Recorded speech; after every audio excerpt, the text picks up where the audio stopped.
ஆண்டவருடைய நாமம் மகிமைப்படுவதாக. அன்பானவர்களே, இன்றைய வார்த்தைக்கு உங்கள் அன்புடன் வரவேற்கிறேன். இன்றைய தியானத்துக்காக 1 ராஜாக்கள் 1வது அதிகாரம் 12வது வசனத்தை வாசிக்க கேட்போம். இப்போதும் உன் பிராணனையும் உன் குமாரனாகிய சாலமோனின் பிராணனையும் தப்புவிக்கும்படிக்கு நீ வா, உனக்கு நான் ஆலோசனை சொல்லுவேன். தாவீது ராஜா வயது சென்ற காலத்திலே தாவீதின் ஒரு மகனாகிய அதோனியா என்பவன் நான் ராஜா ஆவேன் என்று சொல்லிக்கொண்டு தனக்கு இரதங்களையும் குதிரை வீரர்களையும் தனக்கு முன் ஓடும்படிக்கு 50 காலாட்களையும் சம்பாதித்திருந்தான். படைத்தலைவனாகிய யோவாவும் ஆசாரியனாகிய அபியத்தாரும் அவனுக்கு உதவி செய்து ஆலோசனைகளை வழங்கி வந்தார்கள்.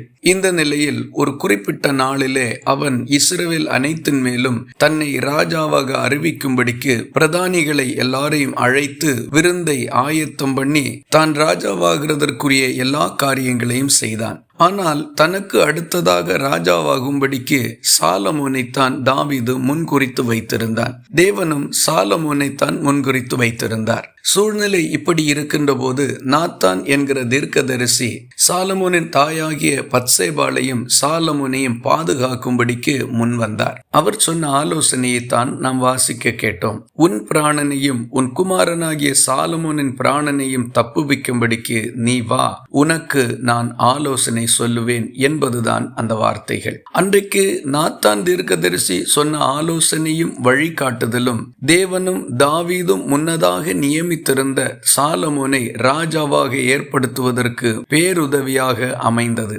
இந்த காலை வேளையில் நம்முடைய ஆலோசனையும் பிறருடைய பிராணன் தப்பும்படிக்கும் தேவ சித்தங்கள் நிறைவேறுகிறதற்கும் ஏற்றதாக அமைந்திருக்கட்டும். அநேகம் பராக்கிரமசாலிகள் இருந்தும் நல்ல ஆலோசனைக்காரர்கள் இருந்தும் சாலமோனை ராஜாவாக்கும்படிக்கு அவர்களுடைய செயல்கள் முக்கியத்துவம் பெறவில்லை.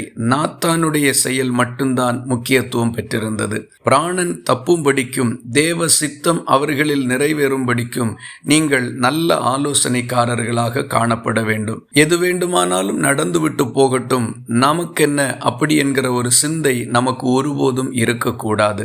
இக்கட்டில் இருக்கிறவர்களுக்கு நம்மால் இயன்ற உதவியை செய்ய வேண்டும். ஏற்ற காலத்தில் செய்யப்படுகிற உதவியும் சொல்லப்படுகிற சரியான ஆலோசனையும் மிகப்பெரிய விலை மதிப்புள்ளதாக காணப்படுகின்றது. அதுதான் வெற்றிக்கு அடிநாதமாகவும் இருக்கின்றது. ஆகவே இக்கட்டிலும் குழப்பத்திலும் இருக்கிறவர்களுக்கு நல்ல ஆலோசனைகளை கொடுப்போம், கைதூக்கி விடுவோம், சமாதானமும் உண்டாயிருக்கும். இந்த வார்த்தைகள் இந்த நாள் முழுவதும் உங்களுக்கு ஒரு ஆசீர்வாதமாய் இருப்பதாக. ஜெபிக்கலாமா? எங்களை நேசிக்கிற அன்பு நிறைந்த நல்ல ஆண்டவரே, நாங்கள் உம்மை நன்றியோடு துதிக்கிறோம்.